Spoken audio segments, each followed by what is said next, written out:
Last session में हमने find किया था inverse Laplace transform 1/s² plus a² whole square का, जिसका आंसर था 1/2a³ sin 80 माइनस 80 cos 80।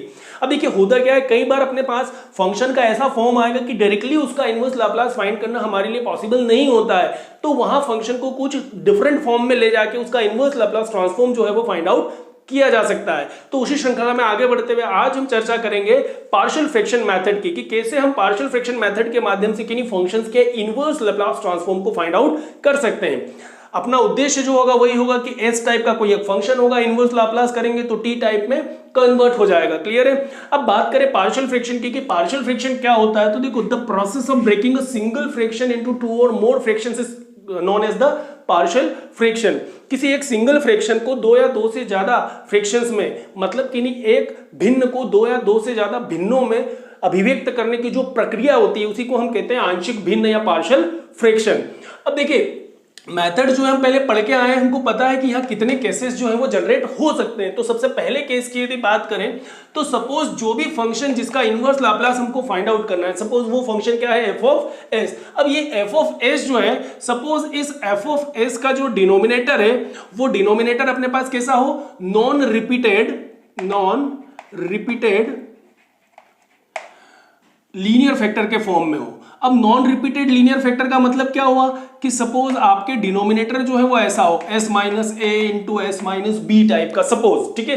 तो लीनियर फैक्टर है डिनोमिनेटर में और वो नॉन रिपीटेड है, रिपीट भी नहीं हो रहा है। तो ऐसी सिचुएशन में उस फंक्शन को हम किस प्रकार से लिख सकते हैं, उसका जो फॉर्म होगा वो क्या होगा, a upon S minus A plus B upon S minus B, इस प्रकार से उसको लिखा जा सकता है। सपोज लेफ्ट हैंड साइड पे आपका जो फंक्शन होता है वो कैसा होता, सपोज 1 अपॉन एस माइनस ए इंटू एस माइनस बी।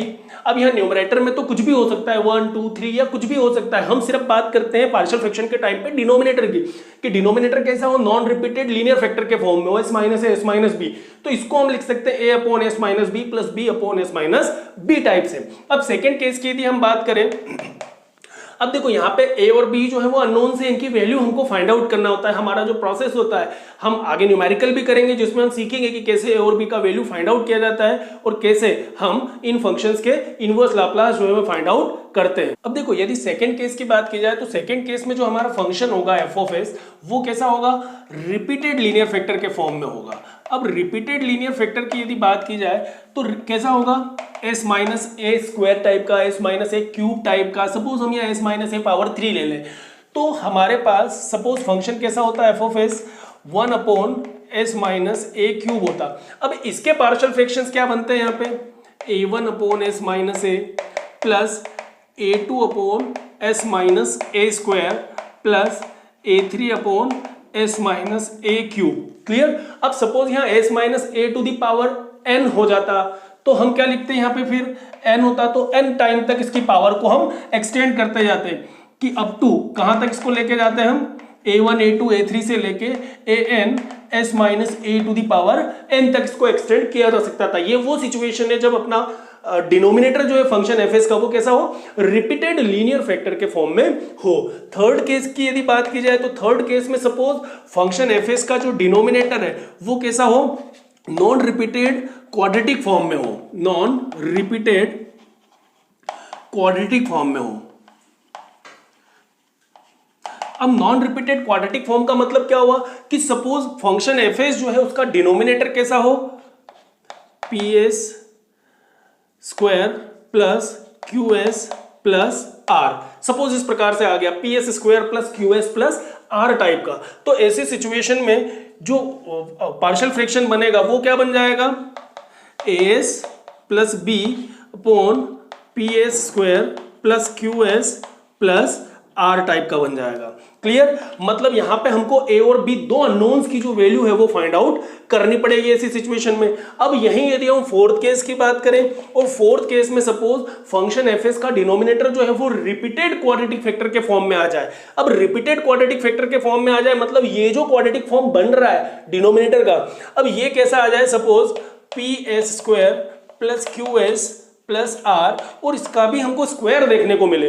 तो ऐसी सिचुएशन में जो भी लेफ्ट हैंड साइड पे फंक्शन होगा जिसका डिनोमिनेटर रिपीटेड क्वाड्रेटिक फॉर्म में होगा उसके लिए हम पार्शियल फ्रैक्शन कैसे बनाएंगे, a1s plus B1 upon PS² plus QS plus R and then plus A2S plus B2 and upon में आ जाएगा PS² plus QS plus R और इसका स्क्वायर। मतलब जो अपना रिपीटेड लीनियर के लिए जो कंडीशन थी वही कंडीशन जो है हम रिपीटेड क्वाड्रेटिक के लिए भी अप्लाई करेंगे। बस क्वाड्रेटिक के फॉर्म में ध्यान रखना है कि न्यूमरेटर जो है वो A1S प्लस B1 टाइप से आगे शिफ्ट होता चला जाएगा। अब यदि रिपीटेड क्वाड्रेटिक होता तो यहां हमको कितने अननोन्स देखने को मिल रहे हैं, A1, B1, A2 and B2। यहां पे हमको इन 4 की वैल्यू निकालनी होती।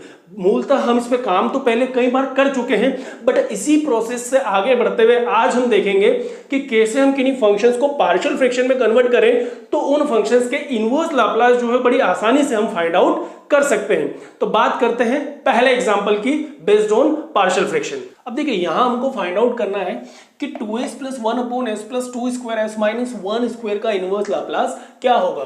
तो देखते बराबर फंक्शन का नेचर ही अपने को समझ में आ जाए। यदि हम फंक्शन को यहाँ स्पेशली लिखे कि सपोज जो हमारा फंक्शन है जिसका इनवर्स लाप्लास निकालना है वो फंक्शन क्या हुआ, जो करली ब्रैकेट के अंदर वैल्यू है वो हमारा फंक्शन है 2s plus 1 upon s plus 2 square into s minus 1 square. अब देखिए फंक्शन कैसा है, दिख ही रहा है हमको कि डायरेक्ट इसका कोई फॉर्मूला तो अपने पास अवेलेबल है नहीं कि हम इनवर्स लाप्लास निकाल लें। मतलब यहाँ पे डिनोमिनेटर को देखें तो समझ में आ जाएगा कि रिपीटेड लीनियर वाले दो फैक्टर्स जो है हमको नजर आ रहे हैं।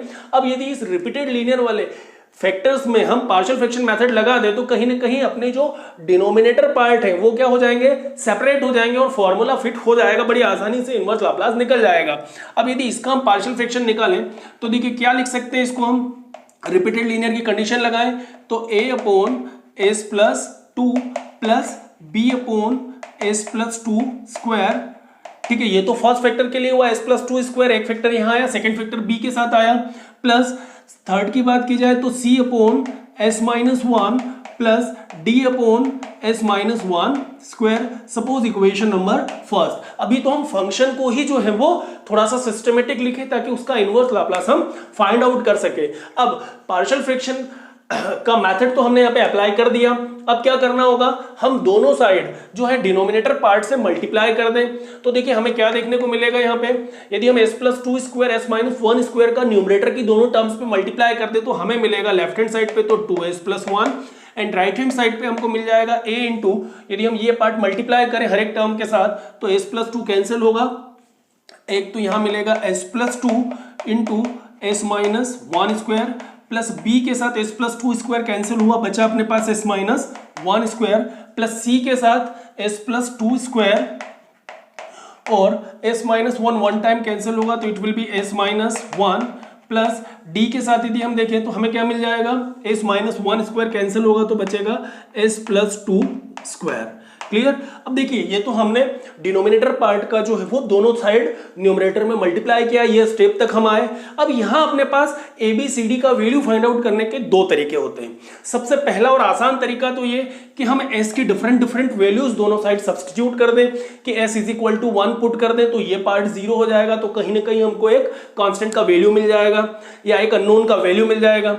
s plus 2 is equal to 0 ले लें तो s का वैल्यू माइनस 2 होगा, यहां से भी हमको एक नए अननोन की वैल्यू मिल जाएगी। हमारा जो पर्पस है वो है ABCD का वैल्यू फाइंड आउट करना। ठीक है, अब या तो एक तरीका ट्रेडिशनल तरीका जिसमें हम क्या करें, इन तमाम फैक्टर्स के आपस में मल्टीप्लाई कर दें और पूरी इक्वेशन को एक साथ सिंप्लीफाई करें और फिर s के डिफरेंट पावर्स के कोफिशिएंट्स को हम इक्वेट करें तो भी ABCD का वैल्यू हमको बड़ी आसानी से मिल जाएगा। अब चूंकि वो पूरे इक्वेशन को सिंप्लीफाई करना, कोफिशिएंट्स को कंपेयर करना थोड़ा सा प्रोसेस लेंदी है, हम सिंपल प्रोसेस की तरफ चले तो हम यहाँ क्या पुट कर दें, सबसे पहले s को 1 पुट कर दें। देखिए जितने भी फैक्टर्स होते हैं उन तमाम फैक्टर्स को आप 0 के इक्वल जो है वो एक बार रख के देखें। अब पहला फैक्टर अपन s माइनस 1 को माने तो s माइनस 1 को 0 से इक्वेट करें तो s का वैल्यू कितना हुआ, 1 हुआ। अब यदि s को हम 1 रखें दोनों साइड तो देखो यहाँ पे क्या मिल जाएगा अपने को, s की प्लेस पे 1 रखा तो 2 प्लस 1 इट विल बी 3। अब राइट हैंड साइड पे s को हम 1 रखें तो ये जो फैक्टर है s को 1 रखने पे पूरा टर्म 0 हुआ, s को 1 रखने पे b वाला टर्म भी 0 हुआ, s को 1 रखने पे c वाला टर्म जो है वो भी 0 हुआ। अब अपने पास बचेगा केवल d वाला टर्म, s को 1 रखेंगे तो 1 प्लस 2 इट विल बी 3 और 3 स्क्वायर 9, तो यहां अपने को मिलेगा 9 डी। अब यहां से अपन डी का वैल्यू निकाल लें, तो जो डी की वैल्यू अपने को मिलेगी वो मिलेगी 3/9, इट विल बी 1/3। तो ये हमको मिल गया यहां से डी का वैल्यू, बड़ी आसानी से हमने फाइंड आउट किया। अब यहीं पे एक बार हम पुट कर दें, एस की जगह 2 पुट कर, -2 पुट कर दें, क्योंकि सेकंड फैक्टर अपना कौन सा है। अब नेक्स्ट लीनियर फैक्टर जो है अपना क्या है, s+2। अब s+2 को यदि हम 0 से इक्वेट करें तो s+2 is equal to 0 means s is equal to -2। तो पूरी इक्वेशन में दोनों साइड अब हम s की प्लेस पे -2 रखें, तो देखो यहां -2 रखेंगे तो -2 × 2 -4, -4 + 1 हो जाएगा -3 इज इक्वल टू, अब यहां -2 रखेंगे तो ये पूरा a का टर्म 0 हुआ, C वाला टर्म भी 0 हुआ, D वाला टर्म भी 0 हुआ। तो यहां से हमें किसकी वैल्यू मिल जाएगी, B वाले टर्म की वैल्यू जो है वो मिल जाएगी। अब -2 रखे तो -2 - 1 इट विल बी -3² + 9 और 9 टाइम्स ऑफ B। तो यहां से हमको B का जो वैल्यू है वो बड़ी आसानी से मिल जाएगा, और B का जो वैल्यू है वो क्या मिल जाएगा, -3/9 मींस -1/3। तो ये हमने यहां से B का वैल्यू भी फाइंड आउट कर लिया। अब चूंकि फैक्टर तो हमारे पास यहां पे देखा जाए तो 4 है, बट दो तो एक जैसे ही रिपीट हो रहे हैं, s - 1 s - 1 square, s+2 s+2 square. यदि चारों डिफरेंट होते तो हर बार एक एक फैक्टर को हम 0 से इक्वेट करते, वैल्यू रखते, बड़ी आसानी से हमको ABCD का वैल्यू मिल जाता। बट रिपीटेड है तो एक ही एक बार रखेंगे, सेकेंड टाइम हम फिर रखने जाएंगे तो वही चीज मिल जाएगी। अब हमारे पास D और B का वैल्यू तो आ गया, अब D और B का वैल्यू हमने यहाँ पे निकाल लिया। अब हमको फाइंड आउट करना है यहाँ पे A और C का वैल्यू। तो A और C का वैल्यू निकालने के लिए हम क्या कर सकते हैं, अब ये चाहे तो हम यहाँ पे आर्बिट्ररीली, मतलब अपनी इच्छा से कोई भी s का वैल्यू एज्यूम कर लो, क्योंकि दो कांस्टेंट की वैल्यू या दो अननोन्स की वैल्यू तो ऑलरेडी हम निकाल चुके हैं। अब आप s की कोई भी आर्बिट्ररी वैल्यू ले ले तो आपको जो आंसर है वो ABCD की टर्म में मिलेगा, क्योंकि 0 तो कुछ भी नहीं होना है। अब तो अब आर्बिट्ररीली जब हम वैल्यू लेंगे तो ABCD की टर्म में एक इक्वेशन, फिर एक बार आर्बिट्ररीली वैल्यू ले लें तो ABCD की टर्म में एक और इक्वेशन, अपने को B और D का वैल्यू मिलेगा। B और D का वैल्यू रखेंगे तो अपने को इक्वेशन जो है आगे A और C के फॉर्म में दोनों मिल जाएगी। एलिमिनेशन से हम A और C का वैल्यू जो है वो बड़ी आसानी से निकाल सकते हैं, या तो फिर कोएफिशिएंट्स को इक्वेट करें, उनको कंपेयर करें और वहां से निकालें। तरीके अपने पास दो ही होते हैं, दोनों में से किसी भी तरीके को हम फॉलो कर सकते हैं। अब मान लो यहाँ पे हम थर्ड वैल्यू रख दें कि भाई s को हम सपोज 0 पुट कर दें। अब यदि s को हम 0 ले, क्योंकि आर्बिट्ररी में मतलब आप कोई सा भी वैल्यू ले सकते हो, जो आपको कन्वीनियंट लगे वो ले लें। अब यदि हम s को 0 ले तो हमें मिलेगा 1 is equal to 2a + b - 4c + 4d। अब देखो इस पूरी इक्वेशन में, इक्वेशन नंबर 2 अपन इसको यदि कहें तो इस इक्वेशन 2 में यदि हम s को 0 करेंगे तो हमें क्या मिल जाएगा, जहां जहां s उसको 0 रखे सिंप्लीफाई करेंगे तो 1 is equal to 2a + b - 4c + 4d हमें मिल जाएगा। अब यहाँ पे अपने को b और d का वैल्यू तो पता है, b और d का वैल्यू यदि हम यहाँ सब्स्टिट्यूट कर दें तो देखो क्या मिल जाएगा अपने को, 2a + b की प्लेस पे हम रखें -1/3 -4c एंड प्लस d की प्लेस पे यदि हम रखें 1/3 तो ये अपने को इस प्रकार से मिला। अब देखिए 4/3 - 1/3 इट विल बी 3/3, जिसका मतलब होता है 1, और लेफ्ट हैंड साइड पे भी ये 1, तो 1 - 1 0, मतलब अपने को मिला 0 is equal to 2a - 4c। तो इसको भी थोड़ा सा सिंप्लीफाई करें तो इसका मतलब हुआ 2a is equal to 4c, it means a is equal to अपने को मिल गया 2c। तो a की प्लेस पे हम रख सकते हैं यहाँ से 2c। तो ये तो a और c की टर्मों में अपने को एक इक्वेशन जो है वो मिला। अब यदि हम सेकेंड आर्बिट्ररी वैल्यू की बात करें तो सेकेंड आर्बिट्ररी वैल्यू में मान लो हम यहाँ पे s की प्लेस पे क्या रख दें, 2 रख दें। अब यदि हम s की प्लेस पे 2 रखेंगे तो देखो हमें क्या मिलेगा, 5 is equal to 4a + b + 9c + 16d। अब देखिए इक्वेशन नंबर 2 में ही हमने s की प्लेस पे 2 रखा, यहाँ पे जहां जहां हमको s दिख रहा है 2 रखेंगे, हमें इक्वेशन मिलेगा 5 is equal to 4a + b + 9c + 16d। Clear. अब इसको थोड़ा सा सिंप्लीफाई करें, अगेन हम b और d का वैल्यू सब्स्टिट्यूट करें तो अपने को क्या मिलेगा, 5 is equal to 4a plus b का वैल्यू अपने पास क्या है यहाँ पे -1/3, तो ये हुआ -1/3 plus 9c and then 16d, तो d का वैल्यू अपने पास 1/3 है तो 16/3। अब देखिए इसको थोड़ा सा सिंप्लीफाई करें तो 16/3 - 1/3 जो है वो हो जाएगा 15/3, और 15/3 का वैल्यू आ जाएगा 5, लेफ्ट हैंड साइड पे भी 5, तो 5 - 5 हो जाएगा 0, तो यहाँ आ जाएगा 4a + 9c। इट मीन्स अपने को मिल गया 4a + 9c is equal to 0। अब देखो अपने पास ये दो इक्वेशंस हैं, अब इन दो इक्वेशंस की मदद से हम a और c का वैल्यू बड़ी आसानी से फाइंड आउट कर सकते हैं। इसको यदि हम कहें इक्वेशन नंबर 3, इसको हम कहें 4, अब देखो 3 से यदि यहाँ इक्वेशन 3 और 4 की मदद से हम a और c का वैल्यू निकालना चाहे तो हम बड़ी आसानी से निकाल सकते हैं। इक्वेशन नंबर 4 में हम 3 से वैल्यू ले लें तो a का वैल्यू 2c, अब यहाँ a की प्लेस पे यदि हम 2c रखेंगे तो हमें क्या मिल जाएगा 8c प्लस 9c मतलब 17c इज इक्वल टू 0। तो c का वैल्यू क्या मिल गया 0। अब वो c का वैल्यू यदि इक्वेशन 3 में रखेंगे तो a इज इक्वल टू क्या हो जाएगा 0। तो इस प्रकार a और c का वैल्यू हमको यहाँ बड़ी आसानी से मिल गया जो कि क्या हो गया 0। अब a b c d इन चारों वैल्यूज को यदि हम इक्वेशन नंबर फर्स्ट में सब्स्टिट्यूट कर दें तो हमें क्या मिलेगा fs is equal to 2s plus 1 upon s plus 2 square into s minus 1 square is equal to, अब देखो a का वैल्यू 0 c का वैल्यू 0 तो ये टर्म और ये टर्म ये दोनों तो हो गए 0 क्योंकि 0 अपॉन समथिंग इज ऑलवेज 0, अपने को देखने की जरूरत ही नहीं है, केवल b और d मिला। b की प्लेस पे हमको मिल रहा है -1/3 तो ये -1/3 s plus 2 square plus d की प्लेस पे हमें मिला 1/3 और यहाँ आ जाएगा s माइनस 1 का होल स्क्वायर। मतलब हमने यहाँ क्या देखा कि ये जो फैक्टर था अपना या ये जो फंक्शन fs था 2s plus 1 upon s plus 2 square s minus 1 square, इसको हम कैसा लिख सकते हैं -1/3 s plus 2 square plus 1/3 s minus 1 का स्क्वायर। अब हमें क्या करना है, हमारा जो पर्पस है वो तो है कि इस फंक्शन का हम इनवर्स लाप्लास ले लें, पर पहले हमारे लिए कन्वीनियंट नहीं था पार्शियल फ्रैक्शन से हम उसको इस फॉर्म में लेके आए कि कहीं ना कहीं हम फॉर्मूला जो है इस पे अप्लाई कर सकें। तो हम क्या करें, हम दोनों तरफ इनवर्स लाप्लास ले लें। तो यदि हम इनवर्स लाप्लास ट्रांसफॉर्म ले लें दोनों साइड तो 2s plus 1 upon s plus 2 square into s minus 1 square. RHS में भी यदि हम इनवर्स लाप्लास लें तो यहाँ पे हम लीनियरिटी प्रॉपर्टी भी एक साथ लगा देंगे, जो कांस्टेंट है उसको हम बाहर करें और रिमेनिंग फंक्शन पे हम इनवर्स लाप्लास ट्रांसफॉर्म जो है वो अप्लाई कर दें। तो 1 अपॉन s प्लस 2 का square plus 1/3 and then L inverse. अब रिमेनिंग जो फंक्शन है हमारा 1 अपॉन s माइनस 1 का स्क्वायर, इसका भी हम इनवर्स लाप्लास करें। अब देखिए यदि हम यहाँ पे इनवर्स लाप्लास करें तो फॉर्मूला तो अपने को आ ही रहा है, अपने को पता है कि कैसे हम कर सकते हैं। -1/3 1 अपॉन s प्लस 2 स्क्वायर। अब देखिए अपने पास 1 अपॉन s स्क्वायर का इनवर्स लाप्लास अवेलेबल है, यहाँ n की प्लेस पे यदि हम 2 रखेंगे तो क्या आ जाएगा 1 अपॉन s स्क्वायर। यहाँ n की प्लेस पे 2 रखेंगे तो अपने को क्या मिल जाएगा 2 माइनस 1 मतलब 1 t की power 1 upon factorial 1, it means t मिलेगा। हम जानते हैं कि t का लाप्लास जो है 1/s स्क्वायर होता है, तो 1/s स्क्वायर का इनवर्स लाप्लास t होगा।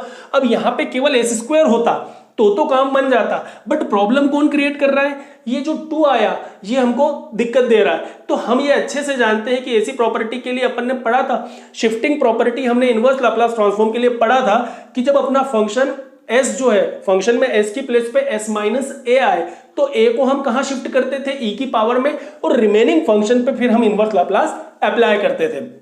तो देखिए यहां पे हम क्या कर दें, s plus 2 s minus a से यदि हम कंपेयर करें, यदि हम s माइनस a से कंपेयर करें तो a का वैल्यू कितना है -2, और हम प्रॉपर्टी क्या लिखते थे, यहाँ पे हम प्रॉपर्टी लिखते थे कि यदि a जो है e की पावर में चला जाए तो e पावर at, और a का वैल्यू -2 है तो e पावर -2t। अब चूंकि ये जो 2 था इसको हमने शिफ्टिंग से e की पावर में शिफ्ट किया, अब इसका काम हो गया खत्म। तो हम इनवर्स लाप्लास किसका निकाल लें 1 अपॉन s स्क्वायर का। ये जब हमने फॉर्मूले जिस दिन सीखे थे उस दिन बहुत अच्छे से ये प्रॉपर्टी और कंसेप्ट मैंने सिखाया था, तो आई होप कि वो अपने को याद है अभी तक। प्लस 1/3, अब यहाँ पे भी प्रॉब्लम कौन दे रहा है, ये 1। यदि 1 अपॉन s स्क्वायर होता तो फॉर्मूला अपने पास है t, इसका इनवर्स लाप्लास होता, बट यहाँ पे s माइनस 1 है तो s माइनस a से कंपेयर करें तो a का वैल्यू कितना हुआ 1, तो इस a को तो हम कहाँ शिफ्ट कर दें e की पावर में, e पावर 1t। अब रिमेनिंग जो है, अब 1 का काम हुआ खत्म, अब रिमेनिंग अपने पास क्या आ रहा है 1 अपॉन s स्क्वायर, तो इसका इनवर्स लाप्लास हम निकाल सकते हैं। इनवर्स लाप्लास ट्रांसफॉर्म की शिफ्टिंग प्रॉपर्टी अच्छे से हमको पता होना चाहिए। अब यहाँ पे -1/3, इसको हम थोड़ा सा सिंप्लीफाई करें, e power -2t 1 upon s square का इनवर्स लाप्लास होता है t plus 1/3 e power t, और हम जानते हैं यहाँ पे कि L inverse 1 upon s square क्या हो जाएगा अगेन t, ये हमने बड़ी आसानी से लिख दिया। अब यहाँ पे 1/3 को हम कॉमन ले सकते हैं, t को कॉमन ले सकते हैं, तो अपने को क्या मिल जाएगा, यदि 1/3 को हम कॉमन ले लें या t/3 को ही पूरा कॉमन ले लें तो यहाँ से t भी कॉमन आ रहा है, 1/3 भी कॉमन आ रहा है, पॉजिटिव टर्म को पहले ले लें तो ये हो जाएगा e power t minus e power -2t। तो ये जो है अपना आंसर हो गया t/3 e power t minus e power टूटी। तो इस प्रकार ये जो फंक्शन था इसका हमने इनवर्स लाप्लास यहाँ पे बड़ी आसानी से फाइंड आउट कर दिया।